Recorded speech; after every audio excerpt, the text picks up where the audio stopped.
Make no mistake about it. For the competitors in NHRA Championship drag racing, the long, hot summer has arrived. But the blistering temperatures on the track surface are just the beginning of the story.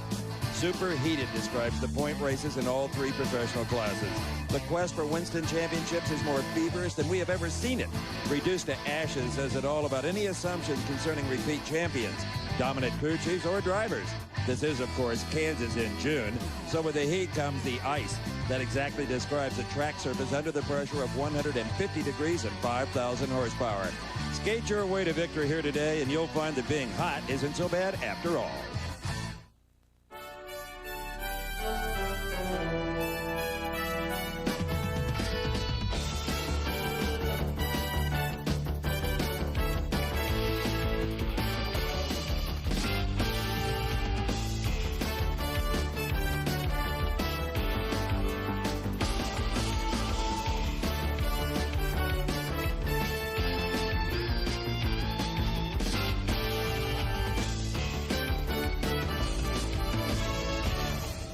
Welcome, everyone, to American Sports Cavalcade coverage of NHRA Winston Championship Drag Racing Competition from the Western Auto Nationals, presented by Slick 50 from Heartland Park in Topeka, Kansas. Don't bet against one-year-old Corey being the first to break the 400-mile-an-hour barrier around the year 2014, because his last name is Coletta, and that's what Colettas do. They race and they win. Hello, everyone. I'm Steve Evans, and earlier today, his father, Scott, raced into the lead in the Winston Top Fuel point standings. Now, who would have thought number 1 and number 2 would get together that early, but they did. And Joe Amato saw his slim lead go up in tire smoke. Scott sped to 300 miles an hour in 4.85 seconds. Scott, as you well know, that was for more than prize money. Yeah, right now it put us ahead of Joe in the points, but I mean, it's a long day and it's a long season, so we just want to, you know, take it one round at a time, and whatever happens, happens. From here on out, this will be a tough race for you to watch. Well, you know, when the points leader goes out, but the only good thing is the Snake and Scott have to run each other this run, so that's good, because hopefully some of the other cars will fall out, and it's a long way to the end. It's only halfway through the season. We just want to try and stay in top, but it was a tough one. The track was pretty good out there. Don't count him out. He's won 5 of them. To carry this Coletta saga one generation further, parked right next door to Scott is his father's car belonging to Connie. Now, if Scott makes the smallest mistake, Connie Coletta could leave here the points leader in Top Fuel. It is truly bizarre. Now, the points lead hasn't changed in Funny Car, but it's still very tight, right, Dave McClellan? Steve, you are absolutely right on that score. The man that drives this race car, Al Hoffman, is in the lead in the Winston points chase, but it is a relatively slim lead. He took it at Columbus, Ohio 2 weeks ago when he finished runner-up, and for the first time in his career, leads the chase for the series championship. Very close behind him is John Force, and in third, and certainly within striking distance, is Casey Hollywood Spurlock. But this man has his work cut out for him. This is Tommy Anderson, the crew chief for Al Hoffman. The reason he has to work so hard, John Force has got low elapsed time of the meet, qualifying with a 5:04 and a brilliant 5:07 victory in round number 1 over Ronnie Young. Al's first round time, a 5:25. Very competitive, but not so close when your number 1 opponent is running in the 5:0s. Now for the story on Pro Stock, let's join Bob Fry. Dave, I'm in the pit area of two-time Winston champion Warren Johnson. And as you can see, I'm the only one in this pit area. WJ has gone 4 races without a win, and during that time, he's relinquished the points lead to Scott Jeffrion. Well, Warren came in here to Heartland Park to peak and qualified very well. And to quote WJ, I got him right where I want him. Well, somebody forgot to tell that to Mark Osborne in the Pie Royal car, because in round number 1, Osborne smacked WJ on the starting line and never looked back. And despite running a very quick 7:18 in round number 1, WJ is out of here. These last 2 races have been hard on you. You're used to having your own way here. Yeah, the last couple races have been rather atrocious. We've had parts breakages and losing first round here. It's just not going our way, but that's maybe why they call it drag racing. You're breaking a lot of driveline components, a lot of power, obviously. Well, yeah, those two go hand in hand. You always find the weak link, unfortunately, and unfortunately you find it at the wrong time sometimes. The experts figured it would be the Oldsmobiles against the Dodges in the battle for Pro Stock supremacy in 1994. Well, the big Oldsmobiles on the sideline. Let's see what that did to the landscape in Pro Stock with the rest of the cars here at Heartland Park, Topeka. Don't look now, but Pontiac, in the person of pro stock driver Jim Yates, is really starting to make some noise in the class. Yates, coming off his finest performance of the year, a final round encounter at Columbus just a couple of weekends ago, has already advanced into the second round here at Heartland Park, Topeka. And he's probably the happiest guy in the ballpark that Warren Johnson is on the sidelines. Well, the second happiest guy behind Mark Osborne. Now, if they could just find somebody to take care of those Dodges, the Pontiac boys would be plenty happy. Okay, let's kick off the action with the first race in round 2 of Top Duel Eliminator. There is Shelly Anderson, and she is having the best race maybe of her career. All through qualifying in the first round, she has been the steadiest car out here. Kenny Bernstein in round 1 earlier today recorded the second best elapsed time of his career at 4.80, but has lost lane choice to Shelly Anderson. Steve, Shelly earned that lane choice with a great 479 victory in round number 1.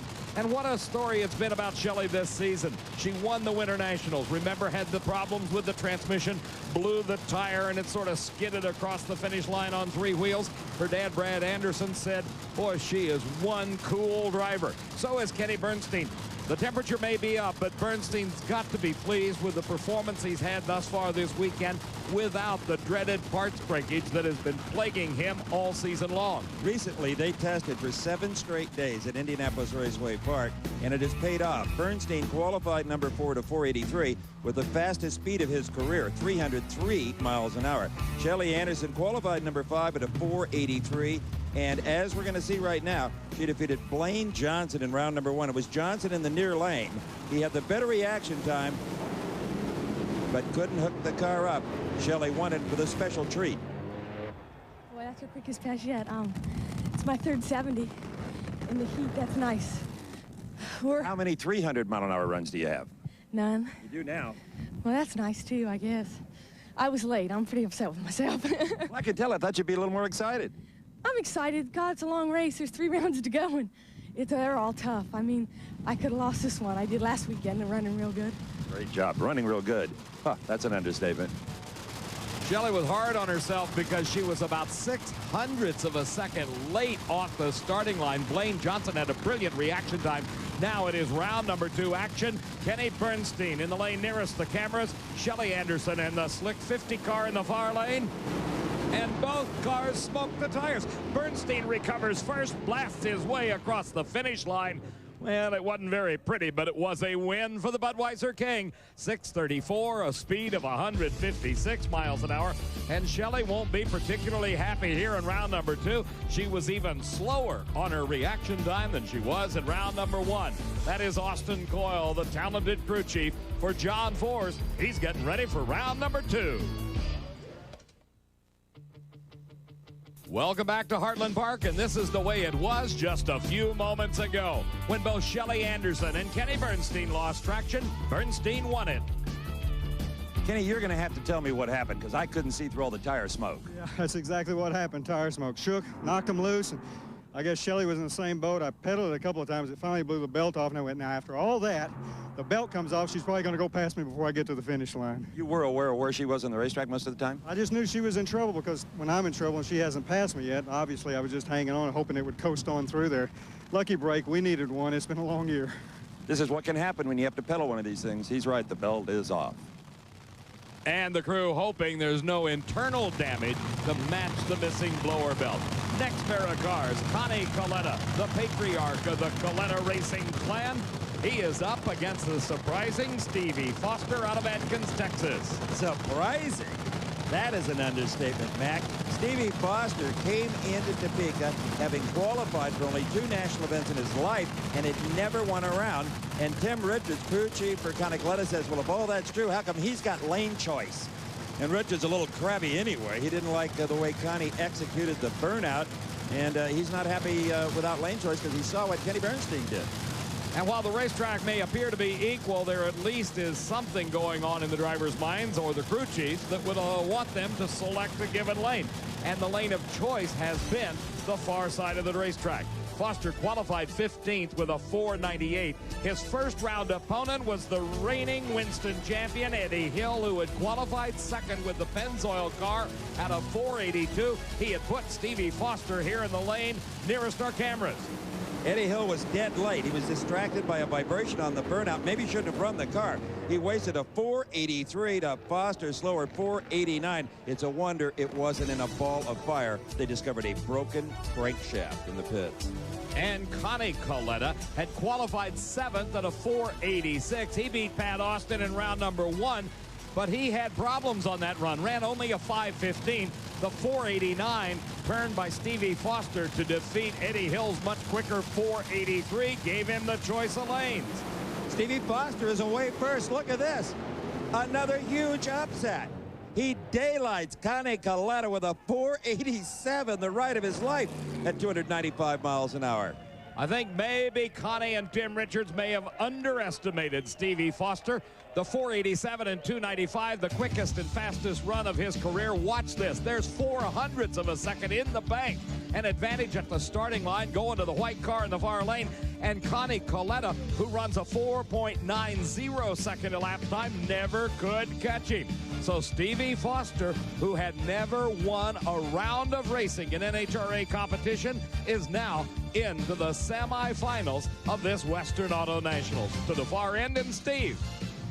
How long have you waited to hear these words? Stevie Foster goes to the semifinals. 20 years.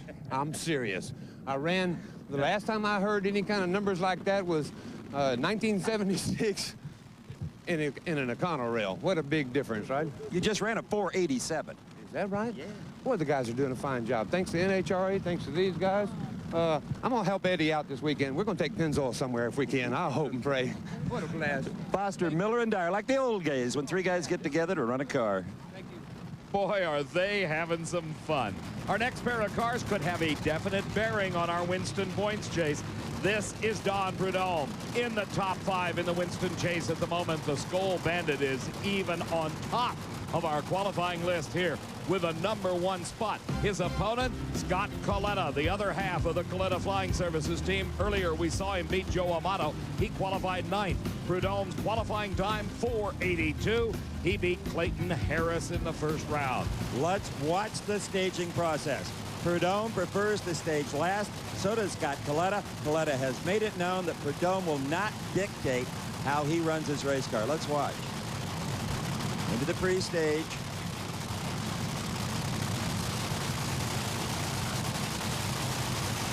Prudhomme stages first, and then red lights. A foul start. The snake is disqualified, and he'll be sick about this. He wastes a 486 at 273 to Scott Coletta's engine expiring 492 at 279.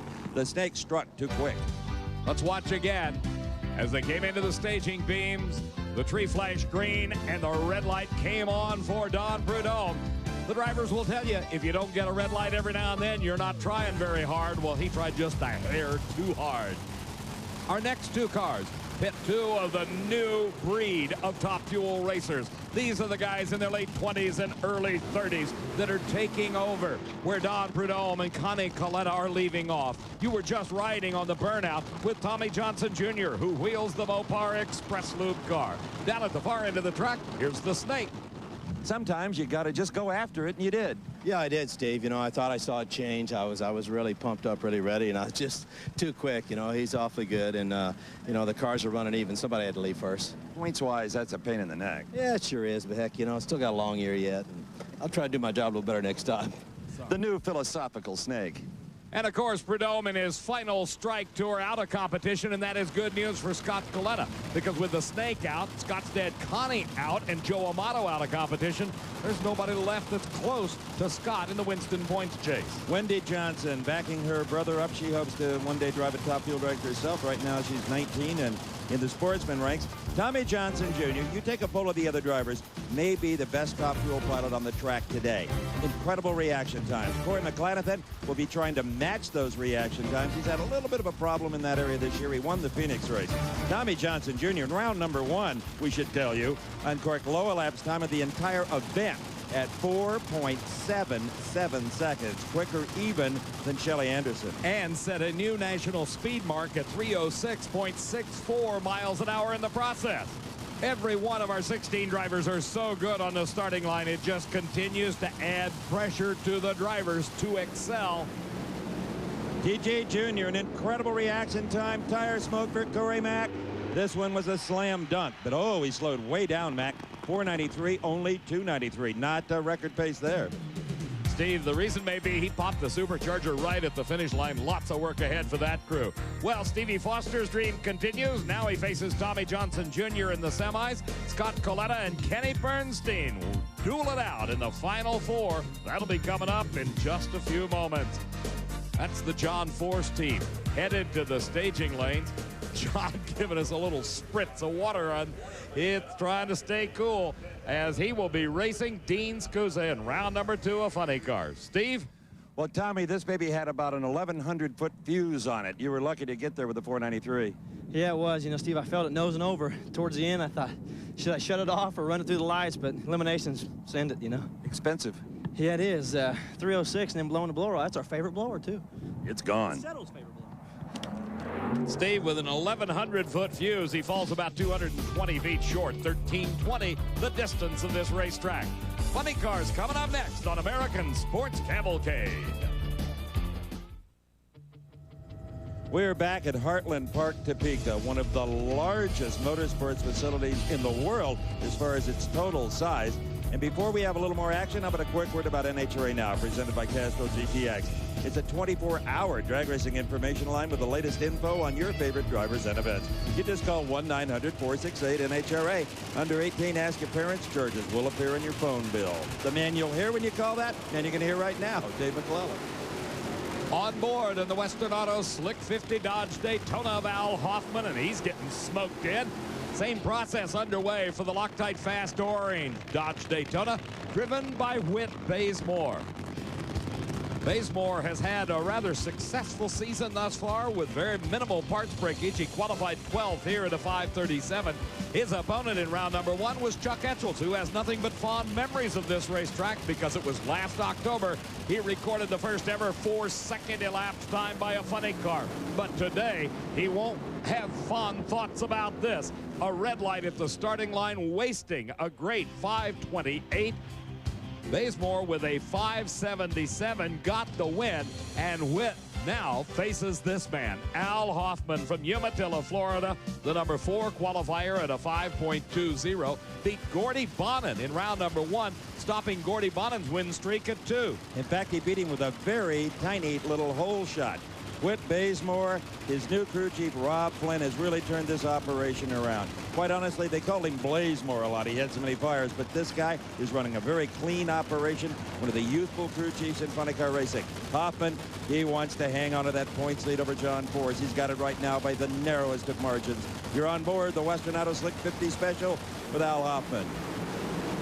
That's clutch dust you see in the cockpit. Not to be concerned about. Bazemore just about tips it over trying to recover from smoking tires. So it is Al Hoffman at 525. That's steady, 289. And that steady performance is keeping Al Hoffman in the Winston points lead. Up next, the McDonald's Oldsmobile, driven by Cruz Pedregon, another of those contenders for the Winston Championship. If he were to win it this season, it would mark 2 of the series championships. He won it back in 1992. He more than won it. He took it away from John Force. Here he gets a giant break. His opponent was to have been Richard Hartman at the wheel of the Johnny West Dodge, but he's not here. More on that in a moment. Al, obviously, you couldn't pick a better race to do well at. No, I don't know what we ran, but it was good enough to turn a win light on first round, second round. So Western Auto Slick 50, we're happy to be here in the semifinals for him. I'm very conservative on the leave. Yeah, I don't know what happened. I got distracted a little bit. Whitley is real good. I did my job in the first round, had a 470 light and earned it. So whatever it takes, we'll be there for next round. In the final 4, the 525.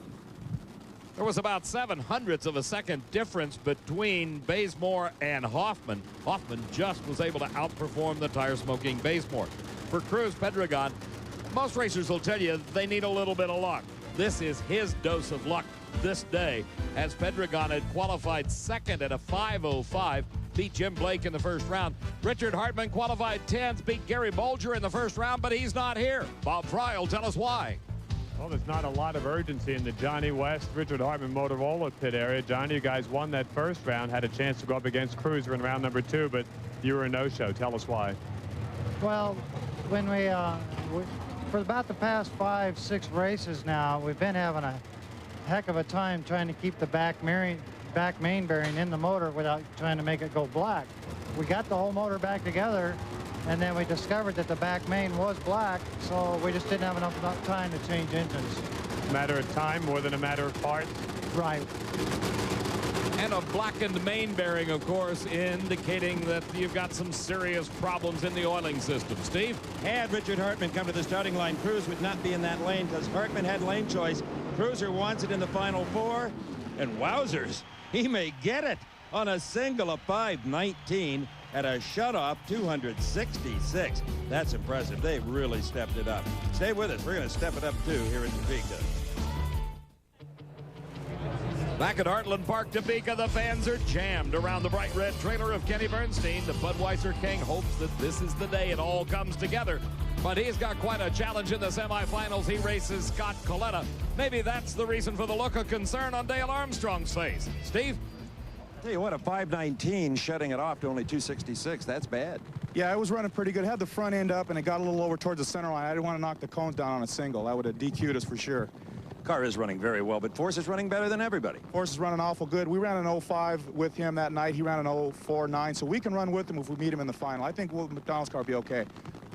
Well, let's take a look and see if that is exactly right here on race day. Cruiser ran a 5:29 in the first round, then had a 5:19 here in round number 2. The points leader, Al Hoffman, had a pair of 5:25s, but John Force just obliterated everybody's thinking with a 5:07 victory in round number 1. Unbelievable performance with John Force, and that has got to demoralize a young driver like Dean Scusa. Family operation, got a runner-up this year. But that man, Austin Coyle, just strikes the fear in the hearts of every competitor when they see him out there in front of Force's car. I mean, that 5:07. What is Scusa to do? All you can do is maybe try to lock the clutch up a little sooner, but you don't have lane choice. You're going to smoke the tires. The best thing you can do is go up there and run your race and hope Force makes a mistake. Scusa, a rock and roll drummer when he's not out on the racetrack, and a pretty darn good one, too. John Force, well, he just rocks and rolls his way through life. The interesting thing to note, with a 5:07 in the first round, John had qualified at a 5:04. Nighttime, daytime, doesn't matter to John. It's race time.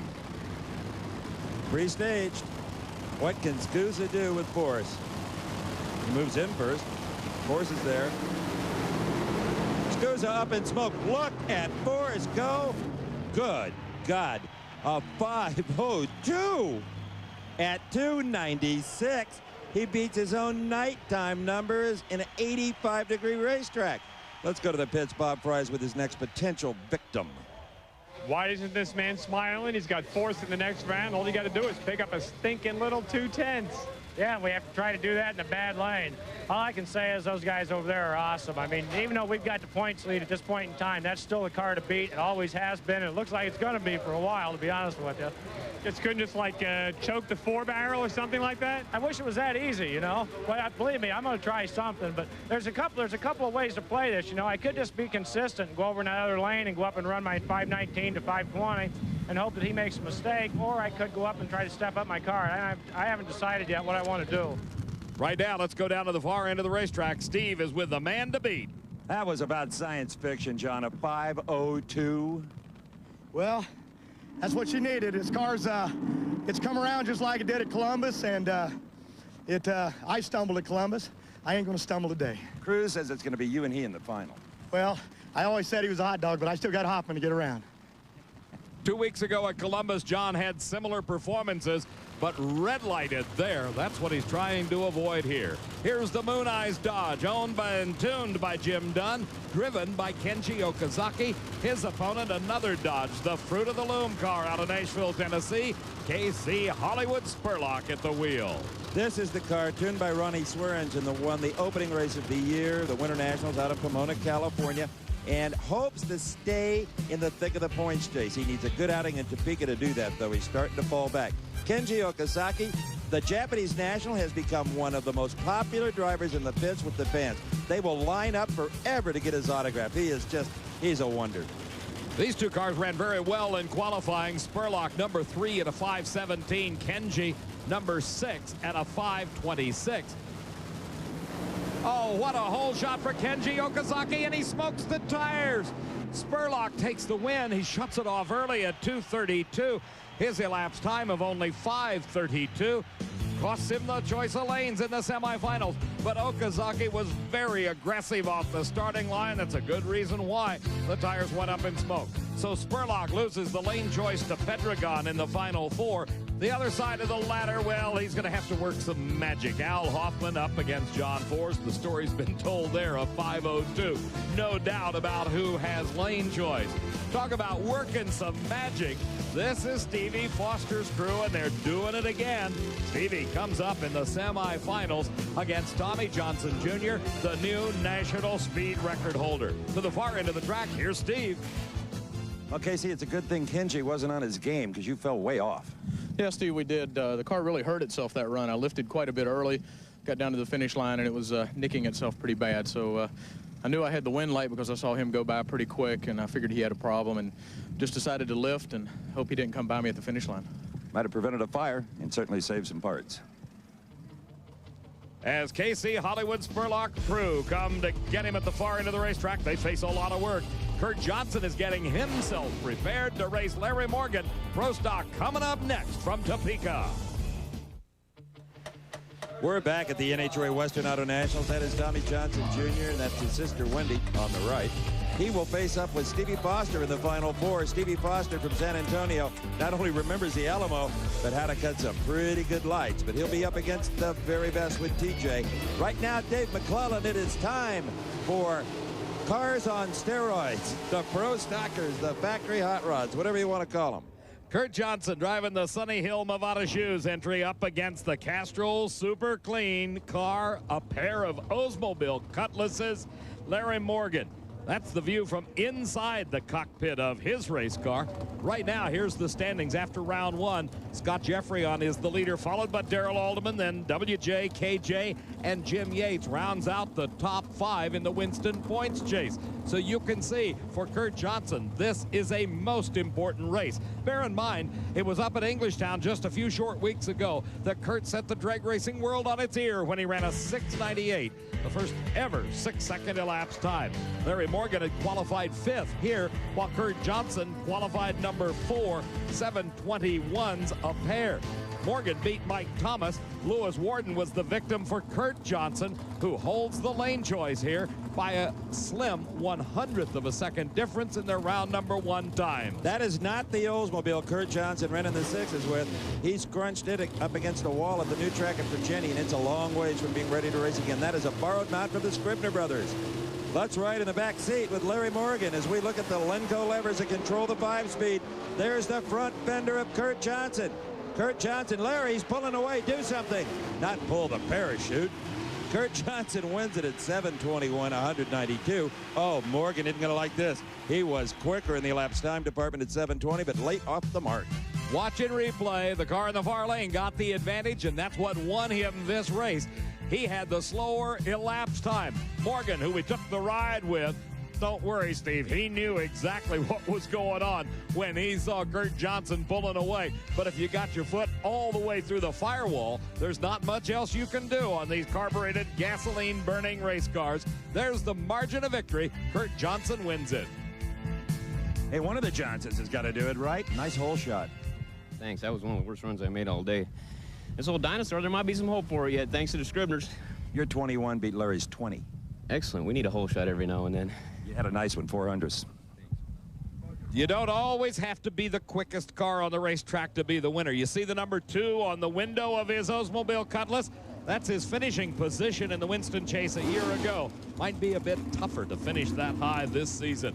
Mark Osborne, the big upset occurred in round number 1 when the Pyroil Oldsmobile beat Kurt's daddy, Warren, while Jim Yates and his Dynamax Pontiac continues to show the improvement that has vaulted him into the top 5.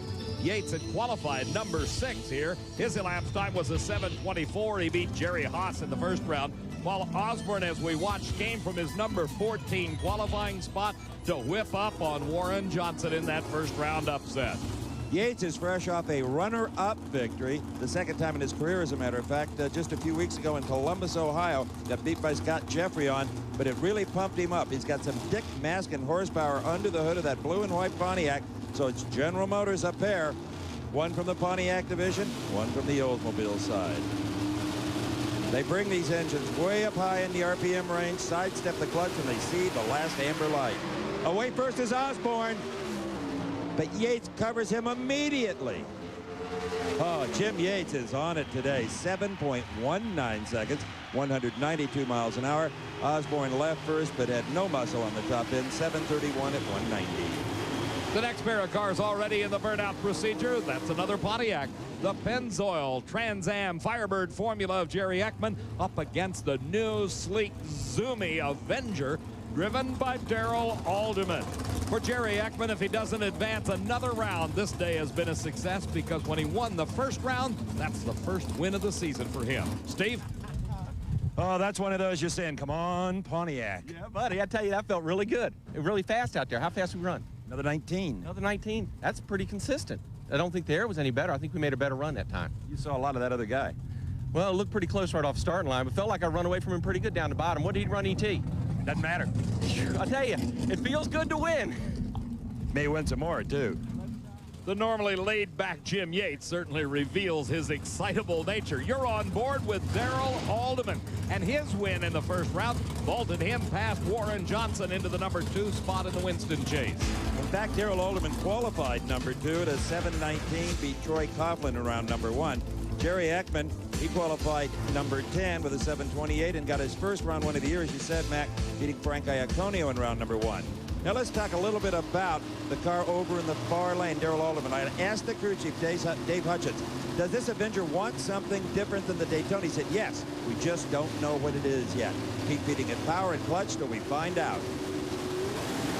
What a shot. You see him snap his left foot back. That's coming off the clutch. He pulls the levers, and Darrell Alderman marches away from Jerry Eckman. Elapsed time 7:19, keeping pace with Jim Yates at 193 miles an hour. Eckman falls off to a 7:30, 189 miles an hour. Here's the Dyna-Gear Oldsmobile Cutlass. Steve Schmidt, the driver out of Indianapolis, Indiana. His opponent, the other half of the Mopar Parts team. This is the Dodge driven by the points leader, Scott Jeffreyon. A view out the front of the windshield of this Dodge, that big scoop covering the two giant Holley carburetors that feed the racing gasoline into the 500 cubic inch engine. Backing into position after the long burnout. We'll go down to the end of the track, and Steve. Tell you, Darrell, the guy you're going to have to beat, you can hear him going back to the pits next round, Jim Yates. He's got lane choice. His 7:19 a little quicker than your 7:19. Well, you know, that's the way it goes. I believe both lanes are pretty good, though, so we'll take the right lane. Are you happy with the progress of this Avenger? Well, I have to say yes. I mean, this is the second race for it, and, you know, and the guys have really worked hard, and, you know, and we're making steady progress, I think. There's more in it. The question is, of course, when will they be able to put it all together? A super slick new car, that Avenger. Here is the Daytona up against the Cutlass, and once again, we're on board inside that Dodge. Looking out through the windshield, Jeffreyon, #1 qualifier, 7:13, beat David Rampey in the first round. While Schmidt had qualified in the 8th spot, Steve beat Mark Powick in his first round race.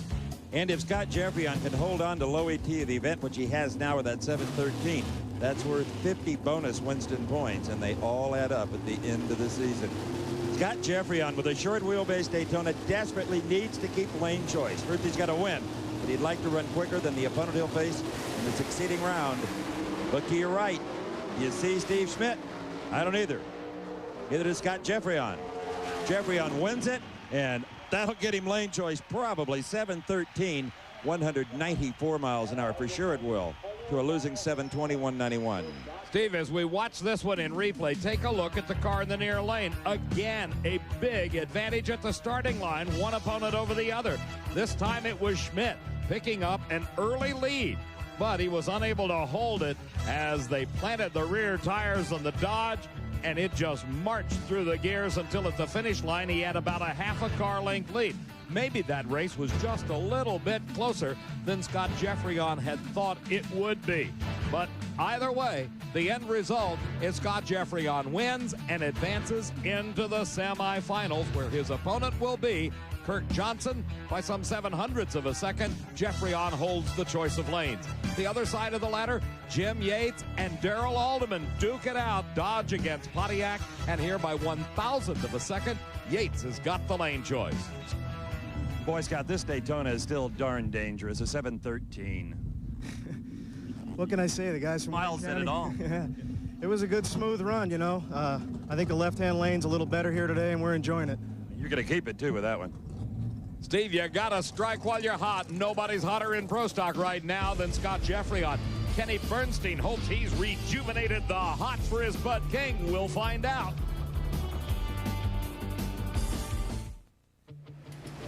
We're back at the NHRA Western Auto Nationals, presented by Slick 50. This is the pit area that houses the Cruz Pedregon funny car, and after that 5:19 the round before, they are very confident they can run with KC Spurlock in the semifinals. Even got Lee Beard from the dragster over there helping out a bit, Dave. Scott Coletta and Kenny Bernstein now in the semifinals of Top Fuel Eliminator. Again, all important to Scott because he wants to continue to amass the Winston points. Kenny Bernstein is so far out of it, he's not even in the top 10 in the points chase at the moment. And for Bernstein, he's carrying our onboard camera, and this is the way they direct traffic, getting him to back up into the exact spot where he did his burnout. His crew chief, Dale Armstrong, performing those duties. Let's remember, though, 2 weeks ago, Scott Coletta, the American International Airways car, won the Oldsmobile Spring Nationals in Columbus on 3 wheels. An incredible engine and supercharger explosion that took the tire off, almost knocked the scoreboard down. Dick LaHaye, the crew chief, quit over it for a week, and very emotional moment. Dale Armstrong knows what those are like. Crew chiefs worry so much. The drivers aren't their employers, they're their friends. And Dick LaHaye, of course, knows what it's like to be a driver. He won the Winston Championship way back in 1987. Based on previous round performance, you'd have to throw the advantage to Bernstein at a 4.80. Quickest time of either one of the cars, but possibly Coletta been just a bit more consistent. Bernstein up in smoke, cannot recover. Scott Coletta, ooh, Dick LaHaye stepped it up. 4.86 seconds, 299.70 miles an hour, almost the triple century mark. A very aggressive run for Bernstein, but he felt probably he had to take a shot at Scott. Scotty got the advantage at the starting line. Bernstein, the aggression paid off until the tires let go. And then it was all for naught as Scott Coletta, a very safe and sane, if you will, 486 at 299. Next pair of cars, the Mopar Express Lube car. Tommy Johnson Jr. has got both the low lap time and top speed of the meet, a 477 at 306. This is our camera looking back at Tommy inside the cockpit. That little butterfly device is actually the steering wheel. Over in the far lane, it is Stevie Foster. And earlier, Bob Fry answered a question everyone's asking. The question, who are these guys and just what are they doing in the semifinals at Top Fuel Eliminator? Things are kind of hectic over the Steve Foster pit area, but Ron Collins, you guys kind of surprised? Happy, really, really tickled. Finally, you know, we got the car, the motor's happy, and when it's happy, it just runs faster. You're going to have to run very fast because you got the quickest guy in the ballpark, TJ, in the next round. How do you stop him? Just go faster. Just go faster. Well, it's obvious that they haven't made it this far very often, Steve. Yeah, but what a better philosophy. Plus, they've got our old buddy Donnie Couch in there helping them out. And, of course, the story is that a number of the crew, people from the late Jimmy Nix's crew, including Lee Norris, the clutch man, working on the Stevie Foster car. So Tommy Johnson Jr. not about ready to count this bunch out by any stretch. Tommy Johnson Jr. right now wishes he had lane choice. He watched Bernstein smoke the tires right off the launch pad. Plus, Stevie Foster's reaction times have been really good. This time it's TJ up the mark first. Raw fuel coming out of the engine. It is Stevie Foster at 489. 294 miles an hour, and Mac, he's in the final. Can you believe it? What a Cinderella story indeed. Stevie Foster into the finals against Scott Coletta. Our in-car camera shows us a replay. That's how hard these cars accelerate. And bear in mind, Tommy Johnson Jr. only ran a 501. He dropped a cylinder, it failed to fire, so he basically made the run on 7 cylinders. On paper, a close race indeed in the final. Scott Coletta, a 486, Foster, a 489. Days like this, I just love this job. Your first ever final round, Stevie. I'm telling you what, I'm so pleased. I'm going to tell you what, the guys, hello, Christopher, my son's at home. He wanted to come so bad. Everybody did such a fine job, I can't even believe it. The cars, it's a hot rod. It's a real hot rod today. And I guess my driving is so-so, so, boy, I was worried about that round. Your 489 lost your lane choice. Bummer. Well, at least we're in the final. Maybe we can step it up and go a little faster. Thank you, Steve. Nice guy from Texas. Oh, the Texan coming out. I love the line, bummer. Oh, that's it. Stevie Foster and Scott Coletta in the finals. That'll be coming up a little bit later on from this magnificent Heartland Park Topeka. Don't go away. We'll be back with funny car action coming up next. Our TNN coverage of the NHRA Western Auto Nationals continues. This is the pit area and the Dodge Daytona of Scott Jeffrey on. They are hard at work. He will face off in the Pro Stock semifinal with Kurt Johnson. Bob Fry's over at Kurt's. Robert? And then there was one, Johnson and Oldsmobile. KJ in the semifinals here at Heartland Park, Topeka. The lone remaining Oldsmobile and the lone remaining Johnson family member as they try to stop the Dodges and their charge for a 1994 Winston World Championship. Well, Dad's out here trying to help the kid. Everybody's always proud of their offspring, and you're going to try to root the kid on here in the semis? Well, we're trying to make a few corrections to pick up the pace of this Oldsmobile, and I think we're in pretty good shape. Got to be pleased with the driving job Kurt did on the line in that second round. Yeah, he's doing a lot better than Dad today, for sure. Obviously proving to some that driving is not genetic. Well, I don't know. You've got good days and bad days. Obviously, I had a bad day, and he's about average today. Well, he's going to have to be better than average if he hopes to stop the Dodgers here in the semifinal. Kurt looking for his first Pro Stock win since Dallas of '93. Mac, did I hear right? Is that the new Jolly Johnson? Well, certainly he had a smile on his face talking about his own travails in round number one. Here we are in Funny Car Eliminator. This is the semifinal of competition. You're looking at Cruz Pedregon wheeling the McDonald's Oldsmobile owned by Larry Minor. There is a problem with his opponent's automobile. NHRA officials in there. Casey Spurlock is being pushed back. Ronnie Swearingen still has his ear protectors on, but nope, it's over. The second bye run in a row for Cruz Pedregon. The earlier one, it wouldn't have mattered if Richard Hartman was there or not, I don't think, at that 519. Let's see if he can do that again. I said earlier that you have to have a little bit of luck. Well, Cruz Pedregon's getting a whole lot of it here at Heartland Park. 2 consecutive single runs. All he's got to do is keep it between the guardrail and the center line, and maybe he could earn himself lane choice. Pretty good looking pass. Other than John Force, it's an outstanding pass at 5.14, 287 miles an hour. Either John Force or Al Hoffman in the race to come will have to run quicker than that to get lane choice, and it is important today. And the interesting thing to note is that Pedregon is improving with each round. That was quicker than the previous single that he had. That's Tommy Anderson. He's the guy that is starting Al Hoffman driving the Western Auto Slick 50 Dodge. A squirt of gasoline into the injectors. The electric motor spins over the supercharger, which in turn, of course, turns over the entire engine. A flip of the switch and the engine comes to life. We've just gotten word on what happened to Casey Spurlock. An absolutely unbelievable occurrence as they were coming up through the staging lanes.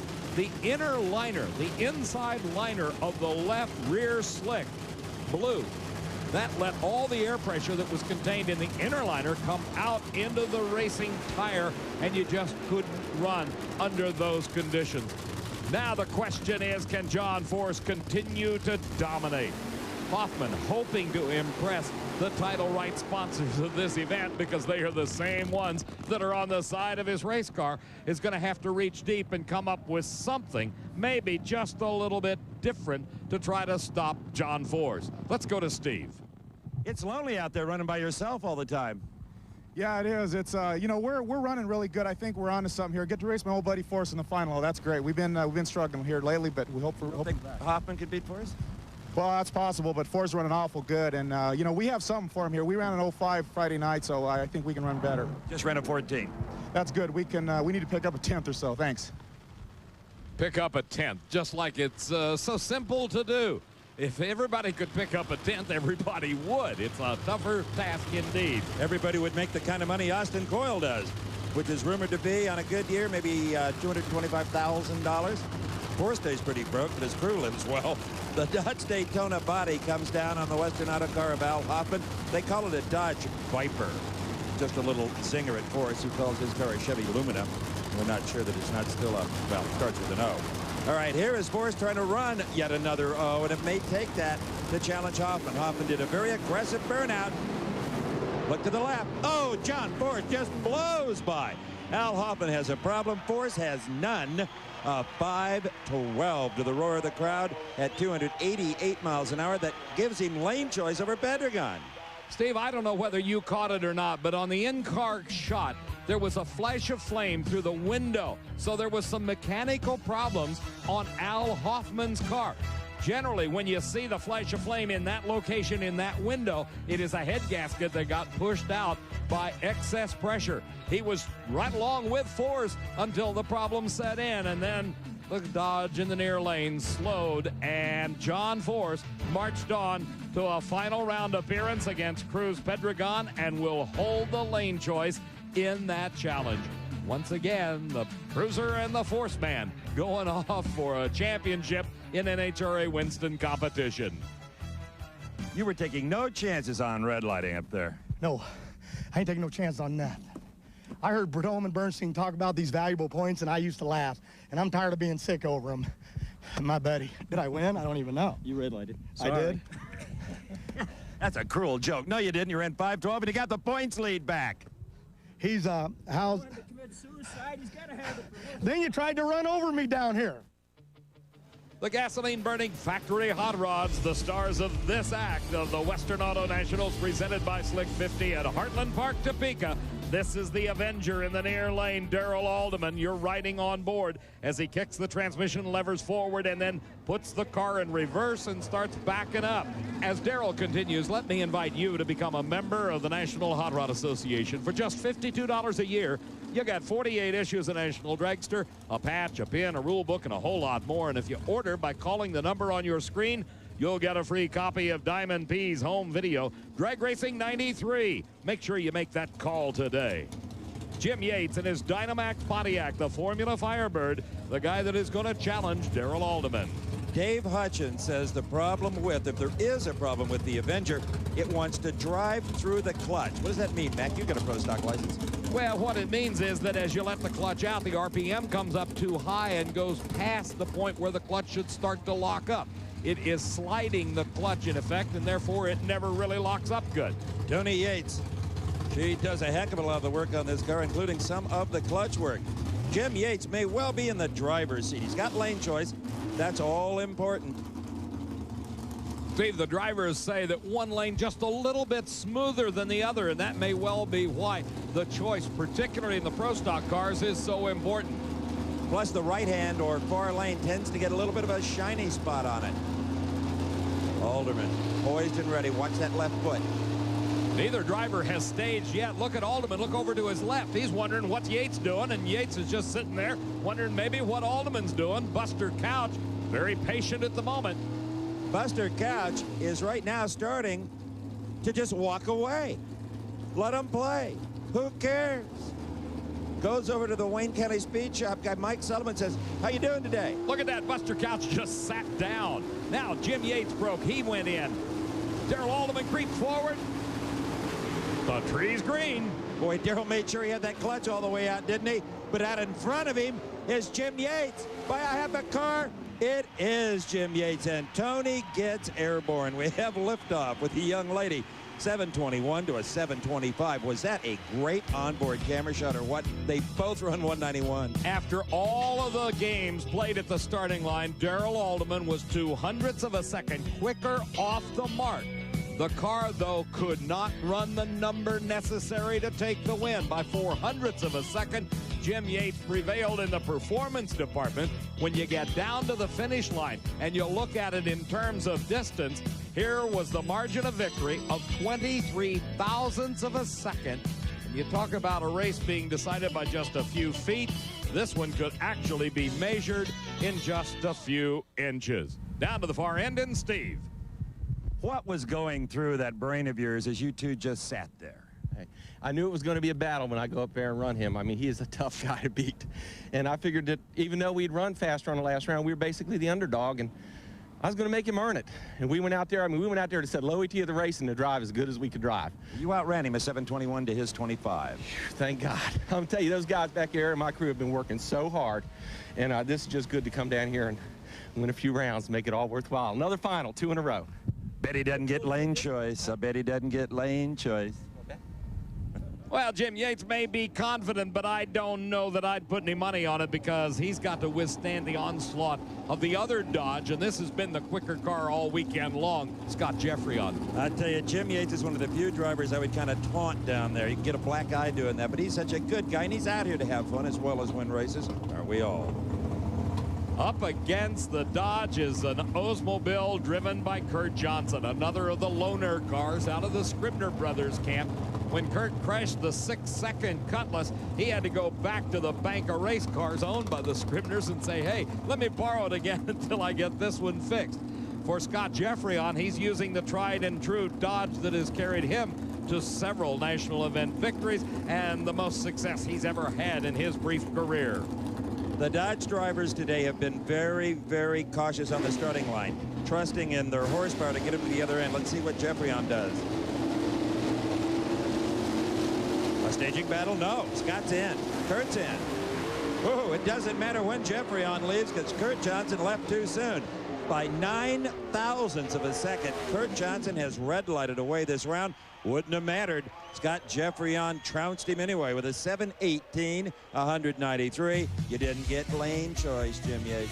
Now let's take a look at the replay here, and you can see it was just a few thousandths of a second too quick that Kurt Johnson left the starting line in the Movada Shoes Oldsmobile, and as he did, the big red bulb came on. That indicated he was disqualified, automatically putting Scott Jeffrey-on into the finals against Jim Yates for the second race in a row. The same two drivers racing for the title.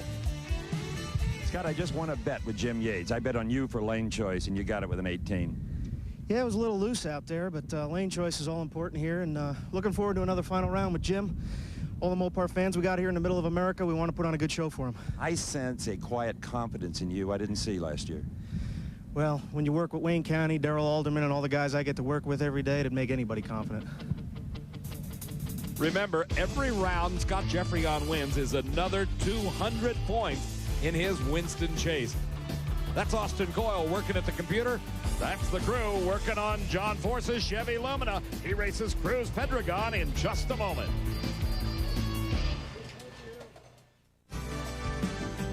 You're watching TNN, the #1 source for country music, entertainment, and information. Welcome back, everyone, to the NHRA Western Auto Nationals. That man, Stevie Foster, told me of Pomona back in February. I had no idea who he was. He failed to qualify, but he ran in the 4s. He said, Mr. Evans, someday we'll talk at the far end. Well, today was the day. We have talked 3 times, and maybe it'll be 4. First off, the Pro Stock Finals. Scott Jeffrey-on and Jim Yates. Deja vu all over again as these two drivers met just a couple of weeks ago up in Columbus, Ohio. The outcome there found Scott Jeffrey-on coming up the winner. Jim Yates wants to change that here, but he's got some work cut out for him. His quickest elapsed time of eliminations is a 7.19 second charge out of the Pontiac. Jeffrey-on's times have all been in the 17s, and his slowest time of a 7:18 is quicker than Jim Yates's quickest of the day. Well, that tells me that Yates in the near lane will play like Paul Bunyan and try to chop that tree down. That may be his only shot. He tried it on Alderman, didn't pull it off. Alderman was out first, but Yates had the power. He had him outgunned. He does not have Jeffrey-on outgunned. He may have to outdrive him. Now the question here is, will Scott Jeffrey-on play the games that Darrell Alderman did? Nope. He did earlier this season, and that's what, of course, engendered that war of words, if you will, between Scott and Warren Johnson. Now we see both drivers are into the pre-stage lights up at the top of the Christmas tree. In reality, they're about 8 inches away from the actual starting line. No games whatsoever. Yates went in, followed by Scott. Scott yanking the levers. Do you see anything to the right? Nope. That's because a full, almost car length back is Jim Yates. Scott Jeffrey has won 2 in a row and pads his points lead at 7:15 to a 7:21. But Yates had him by 300ths off the mark. It just wasn't enough. Remarkable performances all day long by Jeffrey. A pair of 7:13s, a 7:14, a 7:18, and now here in the final round, 7.15 seconds. His speed 194 miles an hour. Jim Yates tried everything he could, including a 300th of a second advantage off the starting line. But Jeffrey was most confident in the power of the Mopar Parts Dodge, and it laid away that Dynamax Pontiac by, as Steve said, just about a half a car length. Steve? Scott, did you know for sure that you had won that drag race? Well, I did when the wind light come on over my lane there, Steve. I'd like to say hi to my wife. Honey, it's only another 3 weeks. We're going to have ourselves a daughter, and we needed this for that new house. That is 8 consecutive wind lights in NHRA competition. Amazing. Hey, you know what the best thing is? You know why they're happening? No. My buddy John Myers gave me this little pin right here. It says expect to win, and since he gave me that, that means a lot. That's coming from a Pro Stock Motorcycle World Champion. Attitude can be everything, right, Dave? And Steve, what a difference in attitude we see from Scott Jeffrey. If you remember back, Memphis a year ago was his first win. Now he leads the Winston points chase by more than 1,000 points over his teammate Darrell Alderman. Warren and Kurt are 3rd and 4th. Jim Yates remains number 5. Funny car final, John Force and the Castrol GTX Chevy Lumina, the dominant force, to make a pun, of this entire weekend in this category of competition. You know my motto, all puns intended. Here comes Cruz Pedregon to cruise through the burnout process. Forrest really laid one down. That's car owner Larry Miner from Hemet, California. Lee Beard trying to get a word with him. A very, very short burnout by Cruz. That's probably what Austin Coyle wanted Forrest to do. Forrest saw that mountain of people in that grandstand and said, hey, watch this. I'll go down and wave at him. That drives Austin and Bernie Federle absolutely nuts. Once Forrest gets in that car and it starts, even though they have two-way radios, you can't control it.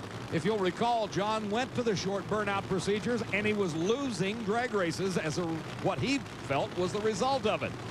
Whether it had any bearing or not, I don't know.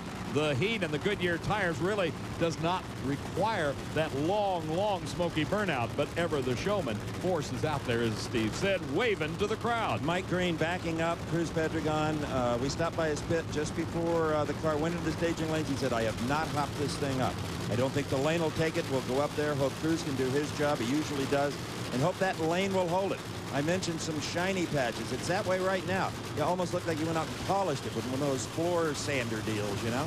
Yesterday here at Topeka, the temperature was 105 degrees. Today, much more pleasant, if that's the proper phrase. It's about 88 to 90 degrees, a nice breeze blowing, and we have not had the unbelievably unbearable conditions that we had yesterday. Everybody was walking around like zombies because of the heat. You could tell which racer still had air conditioning in his trailer where the crowds were. All right, Cruz Pedregon, this is for all the marbles right now. John Force wants 200 more points to distance himself from Al Hoffman. Hoffman rooting for Cruz Pedregon. Pedregon the last to stage. And by just a few thousandths the first to lead, but it is all moot because up in smoke goes the Oldsmobile Cutlass-bodied car, and John Force has won yet another one with another sterling performance. 5.10, a 5.10 at a speed of 292 miles an hour. You can see the effort put forth by Pedregon. The car launched, and just a few feet later, actually just about 150 feet off the starting line, the car lost traction as the clutch stages began to come in. There was just too much power and too much clutch for the tires to hold it. Force had it dialed in exactly right to another great 5.10 elapsed time. And he's as happy as if this was his first ever win, a big one. It's a good feeling when they tell your old man you're going down the grade, but I haven't had a win since the Fram Light Nationals, and I know my people, Castro, Jolly Rancher, the whole band, they're happy to see this old Chevrolet run. You weren't about to red light again. Not a chance. My old nerves, my old knees are knocking up there, Stevie, but old Cruiser's a good racer. I don't know what happened, but he'll be the guy to win, to beat to the championship. We're going to get there. Can't add anything to that, Mac. Steve, when you're behind in performance as the Cruiser was, you got to try everything. They may not have hopped it up, but it was just too strong for this track. John continues to lead over Al Hoffman. Spurlock is third, followed by Cruz Pedregon. Chuck Etchells, number 5 in the Winston Chase. Halfway through this Winston season, a total of 18 events. This is number 9. We'll be back with Top Fuel. Here at the NHRA Western Auto Nationals, it's the final pair of cars. And a lot of the fans are thinking, do you believe in miracles? Stevie Foster racing Scott Coletta. Coletta, who won in a ball of fire 2 weeks ago. Stevie Foster, who not only has never won, he had never gotten a single round victory before coming here today. His crew's answer to every question is, we'll just make it go faster. Steve, we're looking at the numbers between these two cars. In the 3 rounds of eliminations run today, it has been consistent 480s for Foster. Once Coletta delved into the 490s, his crew chief Dick LaHaye says everything's okay here. That was not the case in the finals just 2 weeks ago when Scott Coletta exploded an engine which burst into a ball of flame, shooting some parts out to cut down a tire. He was able to keep it under control, totally uninjured, won the race, and now is in the lead in the Winston points chase. Stevie Foster is sitting in the backup car for Laurie Johns, who quit racing 4 years ago. So that'll tell you how old that hot rod is. Can he pull it off in the near lane? A good leave. Oh, he dropped a cylinder, Steve. You see the raw fuel coming out of the exhaust pipe on the left-hand side. Scott Coletta wins 2 in a row. His elapsed time, a great 482 at 299 miles an hour. The American International Airways car adds to his Winston lead. Look at Stevie Foster's car in the near lane. Scott got the advantage off the starting line, and it was magnified by the fact that Stevie Foster was running on 7 cylinders. That raw fuel just above the left rear tire. There you see it even better in this camera angle. That indicates that cylinder was not firing. It was a dead load. And when you lose a cylinder on one of these cars, you're losing something like 650 horsepower. So it makes a big difference. Steve? Scott, it's a lot more fun to win with all 4 wheels still in the car and no fire hoses spraying us down. Yeah, I tell you what, it's great. You know, Stevie, he's doing a heck of a job. You know, I feel real good for him. And then Dick and the guys and doing an excellent job. Dad, my wife, my son, happy birthday. He's going to be 1 next Wednesday. And guys at Suburban and you know, it's... Go celebrate with your crew, huh? Okay. Mac? Steve, Scott Coletta, number 2 last season, could well be the racer to beat for the Winston title because he's got a 700-plus points lead over Joe Amato. His dad, Connie's in 3rd, followed by the Snake, Don Prudhomme. Corey McLenathan rounds out the top 5. Our congratulations to all 3 winners, all 3 of them the leaders in the Winston points chase. For Steve Evans and Bob Fry, I'm Dave McClellan saying so long from Heartland Park, Topeka. Promotional consideration provided for and a fee paid by this special offer from Diamond P Sports. Hold on to your hat for 70 minutes of helmet-hammering, bone-jarring, heart-stopping motorsports mishaps. It's Diamond P Sports' best-selling video series, and they walked away. Volume 3. Stock cars tangle and tumble on the oval high banks. Sprint cars get topsy-turvy and ticklish traffic. Drag racers hustle down the quarter-mile in terrifying infernos. Mud racers, monster trucks, and motorcycles, and awesome displays of men in metal turn to mayhem, and always the driver beats the odds. If you order now, we'll give you a Diamond P crew hat to hold on to. 2 order and they walked away. 3 and get the free hat. Call 1-800-257-9191 or send $24.95 check or money order plus $4 shipping and handling to the address on your screen or charge it on your MasterCard, Visa, or Discover card. 1-800-257-9191.